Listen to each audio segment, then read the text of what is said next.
Punta tayo sa speed test para malaman. Okay, pwede kayo mag-download nito sa Play Store kung wala pa po kayo. So, try natin. Ayan, kung makita nyo mga boss, pumapalo po siya ng download natin.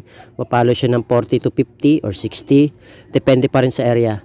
Okay, dapat yung download nyo at least 15 pataas. Yung ping nyo dapat nasa 15 to 25 ms.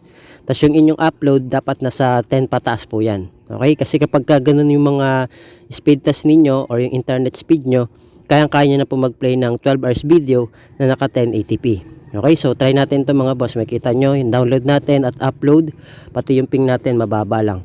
So try natin siya sa YouTube. Magpe-play tayo ng 12 hours video. So try natin. Lagay tayo ng 12 hours video. 12 hours video. Ito yung madalas kong i-play mga boss.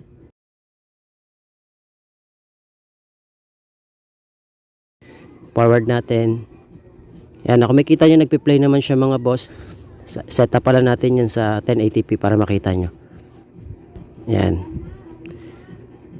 1080p tayo. Para makita nyo po. Forward natin. Ayan o. Kung makita nyo mga boss, so, kahit i-forward natin siya ng ilang segundo, diba, nagpi-play pa rin po siya. Okay? Ganyan siya kalakas, ganyan siya kabilis mga boss. Pero depende pa rin sa area. Hello mga boss, welcome back dito sa ating YouTube channel. Kumusta? Salamat nga pala sa walang sawa at patuloy na pagsuporta dito sa ating YouTube channel. Okay, so meron na naman tayong i-update sa inyo mga boss para po sa lahat ng mga gusto pong mapalakas yung kanilang mga internet signal. Lalo na po sa mga liblib na lugar o mga nasa probinsya.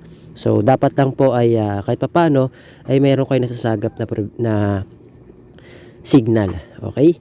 Kung dead spot dyan sa area nyo, pwede po kayo pumunta sa palengke or sa bayan kung saan man po kayo makakasagap ng maganda-gandang signal para matry nyo po ito. Kasi useless po yung mga sinishare nating video tutorial. Okay, kung dead spot naman dyan, yung halos wala naman po kayong masagap na internet signal. Okay? So, ako pala mga boss ay naka-unli data sa Talk and Text. Yan po yung promo ko ngayon. And naka-open na po yung ating data at yung ating hotspot. Bakit po nakabukas yung aking hotspot? Kasi po shareable po yung unli data. Okay? So, ibig sabihin po niyan, maglo-load lang po ako ng 30 days. So, wala po akong iisipin na consumable. Yung shareable po, halimbawa 5 gig lang. Di ba may mga ganun tayong load? Ito po kasi shareable na siya, unli pa. Okay? So, para ka rin nagbabayad ng monthly. Parang gano'n na po siya. Wala ka nang intindihan na halos 2 gig na lang. Wala mag-chat sa'yo or magte-text sa'yo na you have consumed ganito ganyan na 50 na lang, 50 MB. Ito po kasi unli talaga siya. Okay, kung kailan ka nagpa-load, hintay mo na lang din siya ma-expire. Diba? So, yung pinakasulit kay Talk and Text. So, sa inyo naman po, kung gusto niyo naman malaman, kung meron po kayong unli data, okay, pwede nyo i-check, lalo na kung hindi nyo po alam, no, kung may unli data rin ba yung SIM card ninyo, pwede nyo po siyang i-check para malaman nyo po kung meron or wala. So, pwede po kayong pumunta sa *123, number sign, tapos i-call nyo lang po para malalaman nyo kung meron ba kayo. Kapag ka meron po kayo nakitang unli data, congratulations po. Pero kung wala naman po, pasensya na po. Kasi selected SIM lang po yung merong unli data. Okay? Hindi lahat nabibigyan yan. So, na kay Lolo Smart yan. Depende kay Lolo Smart kung maambunan kayo ng unli data. So, hindi lahat ng Talk and Text o ng Smart ay meron. Okay?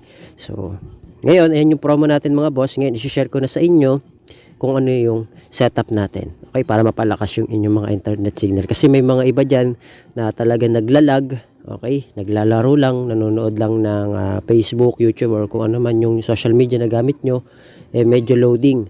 So, ito na nga po. Baka makatulong po sa inyo. So, punta tayo sa settings ng mga phone natin.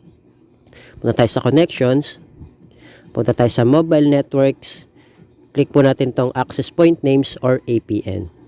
So, papalitan natin siya ng bago. Mag-a-add tayo mga boss. Ito yung magiging name niya mga boss. Lagay nyo po. Legit 5G 5G APN. Ayan po ilalagay nyo ha. Legit 5G APN. Click natin yung okay. Tapos yung kanyang magiging APN mga boss, lagay nyo lang po legit.internet. Okay, yan po ilalagay nyo ha. Legit.internet. Click natin yung okay. Tapos yung username niya mga boss, lagay nyo dyan at legit APN 2025. Sorry, 2025. At legit APN 2025. Click natin yung okay. Password niya mga boss. Ito po yung ilalagay nyo. At legit APN 5G 2025.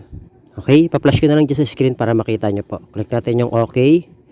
Tapos yung server niya mga boss, lagyan nyo lang po www.google.com. Click natin yung okay. Tapos dito tayo sa authentication type niya mga boss. Lagyan nyo lang dyan PAP or PAP. Ito po. Click nyo po yan. At ang kanyang APN type naman mga boss, i-default nyo lang po siya. Okay, lagi lang po siya naka-default. Hindi ko alam kung kailangan nyo ipa-type or i-select nyo na lang po. Basta nakalagay dyan, APN type nyo, naka-default. Click natin yung okay.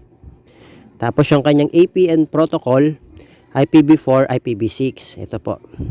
Yan. Tapos yung kanyang APN roaming protocol, ganun din po. IPv4, IPv6. Ito po, click nyo yan. Dito naman sa Veron yung mga boss, huwag nyo na pong gagalawin yan. Unspecified na po yan. Bakit po? Para po yan sa mga naka 2G, 3G, 4G LTE at 5G. Ngayon, may option tayo mga boss. Pwede naman dalawa nakalagay. Okay? Kung naka LTE kayo ha. Ngayon, kung gusto nyo LTE lang, pwede rin. Okay? Sa mga naka LTE, pwede rin. Pwede rin naman dalawa, unspecified at LTE. Pero sa atin kasi, yung tutorial natin, para sa lahat, so unspecified lang. Okay, click natin yung okay. Then, isa-save na po natin siya. Click natin yung save. Ngayon mga boss, i-click na po natin yung ginawa natin. Para siya na yung maging default natin. Ayan, legit 5G APN. Okay, so mare-refresh yung data nyo yan. Pero para mas ma-refresh pa yung data nyo, ang gagawin nyo, mag-airplane mode po kayo ng at least 5 to 10 seconds or mas matagal, mas maganda. Okay, para nare-refresh yung data nyo. Okay, yan. On ko lang din pati hotspot ko kasi nakakonect sa bahay no? Nakakonect sila no? Nakakonect sila dito sa aking ating only data. Okay, magtataka yan bakit na-refresh yung ating internet. So ngayon mga boss, punta tayo sa speed test para malaman. Okay, pwede kayo mag-download nito sa Play Store kung wala pa po kayo. So try natin. Ayan, kung makita nyo mga boss, pumapalo po siya ng download natin. Mapalo siya ng 40 to 50 or 60. Depende pa rin sa area. Okay, dapat yung download nyo at least 15 pataas. Yung ping nyo dapat nasa 15 to 25 ms. Tapos yung inyong upload dapat nasa 10 pataas po yan. Okay, kasi kapag ganun yung mga speed test ninyo or yung internet speed nyo, kayang-kaya nyo na po mag-play ng 12 hours video na naka 1080p. Okay, so try natin to mga boss. Makita nyo yung download natin at upload, pati yung ping natin mababa lang. So try natin siya sa YouTube. Magpe-play tayo ng 12 hours video. So try natin. Lagay tayo ng 12 hours video. 12 hours video. So ayan, nagpe-play naman siya. Hihinaan lang natin yung music.